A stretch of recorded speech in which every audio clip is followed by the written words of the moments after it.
حضور نبی رحمت صلی اللہ علیہ وآلہ وسلم نے ارشاد فرمایا کہ نظر شیطان کے زہر آلود تیروں میں سے ایک تیر ہے، اور اگر کوئی شخص اپنی نظر کی حفاظت کرتا ہے تو اللہ تعالیٰ جل شانہ اس کو عبادت کی لذت نصیب فرما دیتا ہے۔ اگر کسی شخص کی نظر پاک نہیں رہتی تو اس کو سجدوں کی لذت نصیب نہیں ہو سکتی ہے، اس کو قیام کا لطف نہیں مل سکتا، چاہے وہ سین حرم میں پڑھے یا مسجد نبوی میں پڑھے۔ اور جو شخص اپنی نظر کی حفاظت کر دیتا ہے اور اپنی نظر کو ناپاکی سے اور اپنی نظر کو بدی سے محفوظ رکھتا ہے، جب وہ سجدہ کرے گا تو سجدے کی لذت ملے گی، جب رکوع کرے گا تو رکوع کا لطف نصیب ہوگا، جب قیام کرے گا تو قیام کا مزہ نصیب ہوگا۔ عبادت اور ایمان کی ایک لذت ہوتی ہے جو ایک مومن کو نصیب ہوتی ہے، تو جو شخص اپنی نظر کی حفاظت کرے اللہ تعالیٰ اس کو عبادت کا سرور اور عبادت کی لذت نصیب فرما دیتا ہے۔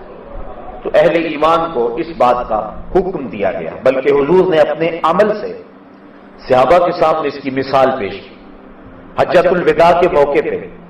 آقا کریم علیہ السلام کے ردیف تھے حضرت فضل بن عباس رضی اللہ تعالی عنہ، حضرت عبداللہ ابن عباس رضی اللہ تعالی عنہ کے بھائی اور حضور کے چچا زاد بھائی، حضرت عباس بن عبد المطلب رضی اللہ تعالی عنہما کے فرزند ارجمن، اور یہ تھے بڑے خوبصورت۔ حضور علیہ السلام کے ساتھ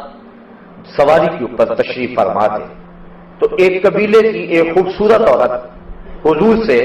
مسئلہ پوچھنے کے لیے آگے بڑھی، تو حضرت فضل بن عباس کی نظر پڑ گئی، بلکہ ان کے چہرے پر نظر جم گئی۔ تو آقا کریم علیہ السلام اسی عالم کے اندر پیچھے پلٹ کے دیکھا اور اپنے ہاتھ سے حضرت فضل بن عباس کی ٹھوڑی کو پکڑا اور پکڑ کے دوسری سمت کر دیا، اور لوگوں کے سامنے اس مثال کو رکھا کہ کوئی جتنا مرضی متقی اور معتبر کیوں نہ ہو، وہ نظر کی حفاظت کرے۔ جس کی نظر پاک رہے گی اس کو باقی معاملات کے اندر خیر رہے گی، کیونکہ سب سے پہلے نظر بھٹکتی ہے، جب نظر بھٹکتی ہے تو خیال بہکتے ہیں، جب خیال بہکتے ہیں تو پھر انسان زنا کی طرف راغب ہوتا ہے۔ اس لیے اسلام نے دوائی زنا سے ہی روک دیا، اس لیے کہا سب سے پہلے تم اپنی نظر کی حفاظت کرو۔ جب مشکل آ جاتی ہے، مصیبت آ جاتی ہے، اس وقت تو رجوع اللہ بہت سارے لوگ کر لیتے ہیں، لیکن خوشحالی میں اللہ کی طرف شکر کے ساتھ رجوع کرے، اور جب مشکل آ جائے تو التجا کے ساتھ، الہا وزاری کے ساتھ اس کے حضور رجوع کرے۔ تو شکر کے ساتھ اور التجا کے ساتھ رجوع اللہ کا مزاج پیدا کر لیا جائے، تو اس کا لازمی نتیجہ یہ ہے کہ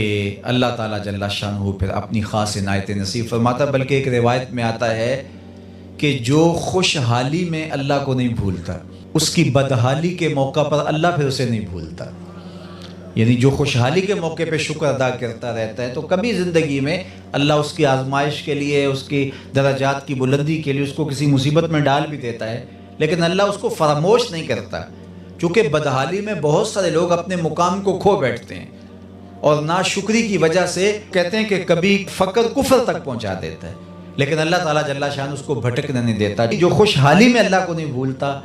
بدحالی میں اللہ اسے نہیں بھولتا۔ اور اسی طرح حضرت سیدنا علی المرتضیٰ رضی اللہ تعالیٰ عنہ سے مروی،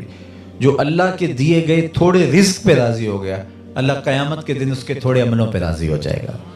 کہ میرے بندے تیرے پاس تھوڑا تھا، تو نے کہا کہ مالک میں واہ خوش ہوں تیری تقسیم پہ، تو بندہ ہو کے راضی ہو گیا اور تھوڑے پہ راضی ہو گیا، تجھے لوڑ بھی تھی پھر بھی راضی ہو گیا، اور مجھے تو تیرے عملوں کی ضرورت بھی نہیں ہے۔ تو وہ یہ دیکھتا ہے کہ میرا بندہ میرے پہ راضی کیسے ہے، تو اللہ پہ راضی رہنا سیکھ جائیں ہم۔